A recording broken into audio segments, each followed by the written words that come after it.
अस्सलाम वालेकुम my YouTube family, क्या हाल चाल है। उम्मीद करती हूँ कि आप सब ठीक ठाक होंगे। शुक्र अल्हम्दुलिल्लाह, हम भी बिल्कुल ठीक ठाक हैं जी। सुबह सुबह का टाइम था, हम सब उठ गए थे, लेकिन जैसे मैं अपनी रूटीन वाइज घर में उठ रही थी ना, इस यहाँ पे तो बिल्कुल रूटीन ही ख़राब हो गई, फुल रूटीन चेंज हो गई है। मामा लोग असल में रात को लेट सोते हैं। मेरी रूटीन थी अपने घर में जल्दी सोने की और सुबह जल्दी उठने की, और सुबह नाश्ता भी जल्दी जल्दी हम लोग कर लेते थे। तो तकरीबन 6:30 पौने 7 बजे हमारी हद होती थी, हम लोग नाश्ता कर लेते थे। लेकिन यहाँ पे बहुत ज़्यादा टाइम हो गया था, आज भी तकरीबन मैं 8 बजे उठी। तो इस तरह फील हो रहा था कि जैसे जिस्म में इतनी ज़्यादा दर्दें हो और बहुत ही ना बेचैनी सी और आवाज़ारी सी फील हो रही थी। लेकिन फिर मैंने सबको उठाया अल्लाह अल्लाह करके। पहले तो मेरी भी आंख नहीं खुल रही थी क्योंकि रात को काफ़ी लेट हो गई थी, हम लोग लेट सोए थे। तो अब ये आप चेक करें, बरामदे में चेक करें कि धूप कितनी ज़्यादा आ गई है। अभी भी घर के कुछ जो फैमिली मेम्बर है ना वो सोए हुए हैं। मैं नेक्स्ट चल के ना आगे अभी रूम में जाऊँगी ना, मैं फ्रेश हो जाऊँगी जब, तो आपको दिखाऊंगी। यहाँ पे हम लोग पहले तो हमारे घर का ये सीन था कि हमारी तो खुद का दूध होता है, भैंसें वगैरह होती है, मेरे हस्बैंड भी दूध का काम करते हैं, तो हमें दूध की इतनी प्रॉब्लम नहीं होती। हम लोग सुबह घर में ही नाश्ता बना लेते हैं, बाहर से कुछ भी नहीं मंगवाते। रात का सालन होता है या फिर अंडे वगैरह हों तो वो जस्ट मंगवाते हैं, फिर आटा वगैरह गूंद के रोटी बना ली। यहाँ पे ये सीन था कि जी हम लोगों ने दूध वगैरह लेना था, तो फिर मामा यहाँ पे अरहम को तैयार कर रही थी कि चलो आप शूज़ पहनो, हम लोग ना जूस लेके आते हैं। मैंने हालांकि मामा को मना भी किया था कि आप ना अरहम को जूस मत लेके देना, अगर इसने इस तरह की चीज़ें खा ली ना तो फिर इसने नाश्ता नहीं करना। तो फिर वही बात हुई, जैसे ही अरहम बाहर शॉप पे गया उसने तो फ़ौरन से कहा मुझे जूस और ये चीज़ें ला के दो। तो फिर मामा लोगों ने उसको जूस और दूसरी चीज़ें लेके दे दी, साथ में रस लेके आ गए, दूध लेके आए, क्योंकि यहाँ पे हम लोग जो शॉप से दूध लेते हैं।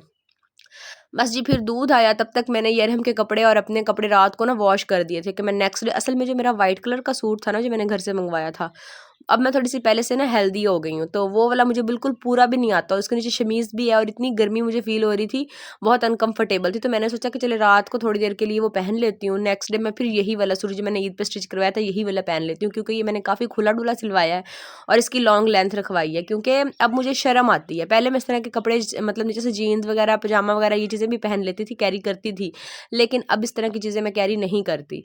तो जी बस फिर वो मैंने कपड़े उतारे, उनको तय लगाई। और आपको पता है बच्चों के तो कितने ज़्यादा कपड़े होते हैं जो बच्चे ख़राब कर लेते हैं। असल में मैं घर से तो अरहम का एक ही सूट लेके आई थी, लेकिन जो बाकी के ये कपड़े ये मेरी मामा ने अरहम को दिए थे, जो बड़े थे 1-2 सूट वो मैंने रख दिए हैं, बाकी के सारे सूट मैंने उसको पहना दिए। उसने कल में वो ख़राब कर लिए, मैंने बस वो धोए, फिर सबको तय लगाया और रख दिया।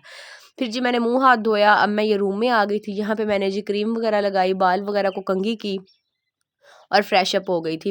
तब मैंने सोचा कि चले अरहम के आने से पहले पहले ना फ्रेश हो जाती हूँ, ताकि फिर थोड़ा-सा ईज़ी हो जाए, वो आए तो वो थोड़ा-सा अच्छा फ़ील करे। ये देखें जी मेरे भाई और भाभी सोए हुए हैं अभी तक। अभी मैं बाहर का भी सीन दिखाती हूँ कि कितनी धूप है। उनको तो हम लोगों ने कह-कह के उठाया जी आप उठ जाओ। लेकिन वो लोगों ने उठते भी ना, तकरीबन ये मैं आपको 8 बजे का सीन दिखा रही हूँ। तकरीबन उन लोगों ने ना 9:30 पौने 10 का टाइम हो गया था जब वो उठे थे। और मम्मा भी बाहर थी, रात का दूध रखा हुआ तो था, लेकिन मुझे आइडिया नहीं था कि उनके लिए भी चाय बनानी है या वो जब उठेंगे तब बनानी है, वरना मैं पीछे से ना चाय बना देती।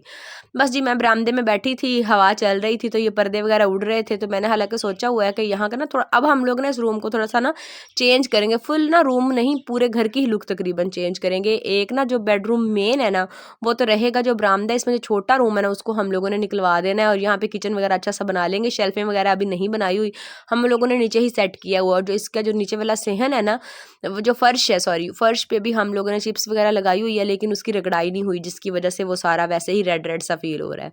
अच्छा मामा गई थी जी दूध वगैरह लेने के लिए, तो उन्हें कलेजी नज़र आ गई, वो कलेजी लेके आ गई कि चलो हम लोग ना एक एक पराठा बना लेंगे साथ में, और चाय चाय अभी आप लोग पी लो सबसे पहले बना के, तो साथ के साथ मसाला वगैरह बना लो कि हम लोग फिर कलेजी बना लेते हैं। जब तक मैं यहाँ पे वो मौजें कर लो, ऐश कर लो, माँ बाप के बाद किसने पूछना होता है। मैंने सोचा चले ठीक है जी आप सही कह रही हैं। तो बस जब इस तरह की वो बातें करते अच्छा भी फील नहीं होता, लेकिन फिर क्या करें, फिर माँ बाप तो हैं, वो तो जिस तरह की उनका दिल करे बातें कर लेते हैं। अच्छा यहाँ पे अब मेरी भाभी भी उठ गई थी, और मैंने सारा मसाला उनसे ना पहले ही उठने से पहले बना दिया था। मुझसे सालन वगैरह तो नहीं बन रहा क्योंकि मेरी ऑलरेडी ही तबीयत काफ़ी ख़राब थी, तो फिर मैंने सोचा कि चले मैं बैठे बैठे मसाला वगैरह बना लेती हूँ, अगले बंदे पे बर्डन नहीं बनना चाहिए, और वैसे भी अगले बंदे को इस तरह फील नहीं करवाना चाहिए कि आप बिल्कुल ही विले ठेले बैठ जाओ। हालांकि उन्होंने तो मुझे कहा है कि नहीं तुम बैठे रहो, तुम कोई काम ना करो, तुम्हारी तबीयत भी नहीं ठीक, हम लोग जब तक यहाँ हैं तुम यहीं पर रहो, तुम घर ना जाओ।